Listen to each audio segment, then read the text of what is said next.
이 시간 우리가 들을 강해는 니고라당의 교훈을 쫓은 보가모 교회가 되겠습니다.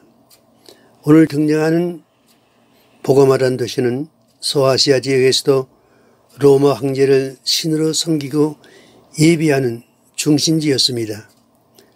산상에 신전을 세우고 그곳에 하나님의 아들 세베스토스 신이라 조각했습니다.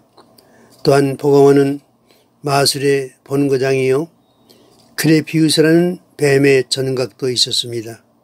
이처럼 보가모는 우상 숭배가 극성맞은 곳이었으므로 주님으로부터 사탄의 이가 있는 곳이란 말을 듣게 된 것입니다.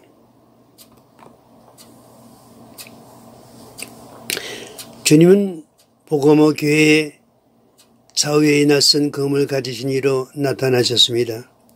왜 이 같은 모습으로 보가모 교회에 나타나신 것입니까? 그들 중에 발람의 교훈을 지키는 자들이 나타났고 보가모 교회에서 이 같은 자들을 용납했기 때문입니다. 보가모 교회가 받은 칭찬은 대단했습니다.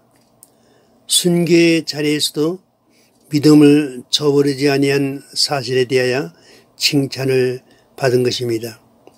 주님이 증거하신 대로 보가모에는 안디바라고 하는 충성스러운 하나님의 종이 있었습니다.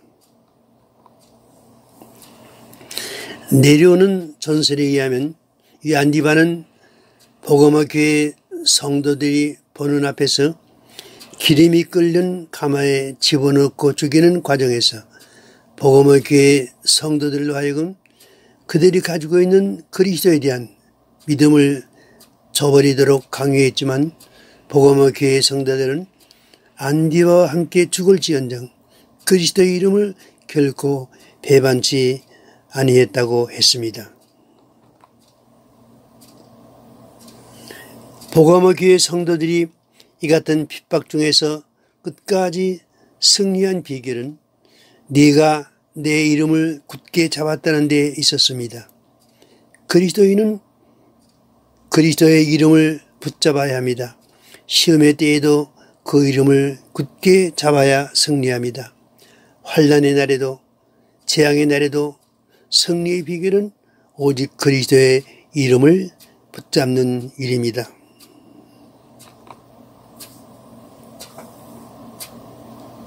그러나 이 같은 보가모 교회가 주님의 책망을 들었습니다. 그들이 받은 책망이란 그들 가운데 니고라당과 발람의 교훈을 지키는 자들이 있다는 사실입니다.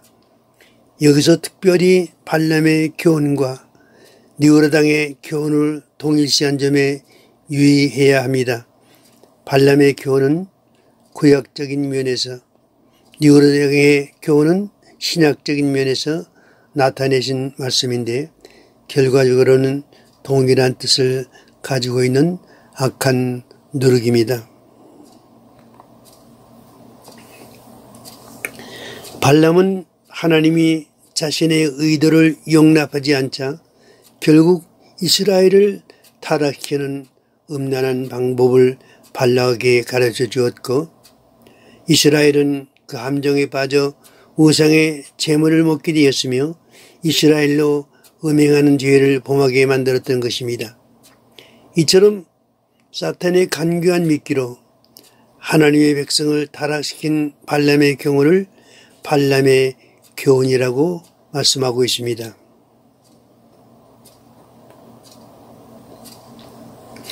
그러면 니고라당의 교훈은 어떤 것입니까? 이 니고라당의 교훈은 초대교회의 니고라 집사에 의해 창시된 이단으로 인간의 구원에 있어 영적인 면만 중요시하고 육적인 면을 무시한 데서 나온 무율법주의, 탈율법주의적인 구원관을 말해줍니다.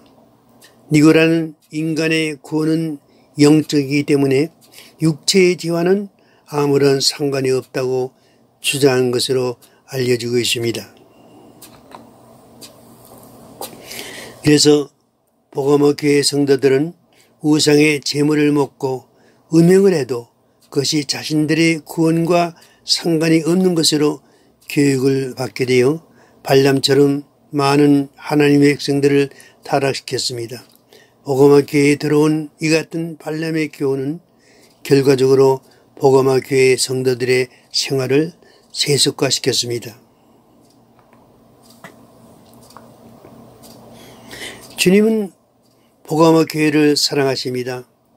복음화 교회를 종말의 순교적인 교회로 회복시키기를 원하십니다.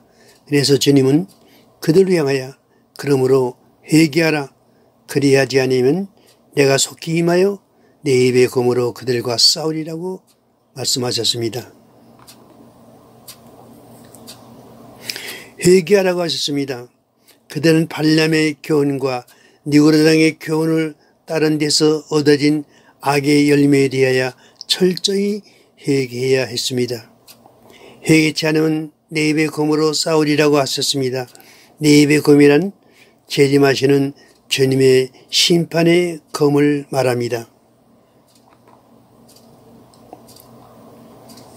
주님은 복음화 교회에게 이기는 자에게 주시는 상급에 대하여 두 가지로 약속하셨습니다. 하나는 감추었던 만나를 주시고 또 하나는 흰돌을 주시겠다고 하셨습니다. 만나는 대환란의 기근시 주실 보호처의 양식입니다. 흰돌은 다니엘서에 기록된 온 세계에 가득한 돌을 의미합니다. 이 돌은 새로운 그리스도의 왕국에서의 생활을 말합니다. 곧 천년 왕국에 대한 언약입니다. 그런데 그 돌 위에 새 이름을 기록했다고 했습니다. 그 이름은 받는 자만이 알 수 있는 이름입니다. 이 이름은 바로 천년 왕국에서 불릴 우리의 새로운 이름이라고 볼 수 있습니다. 이 이름을 그날 부를 수 있는 사람은 복 있는 사람입니다. 이 말씀을 들으시는 여러분들은 그날에 복음화 교회에 약속하신 언약을 받는 성도가 되실 수 있기를 축원합니다.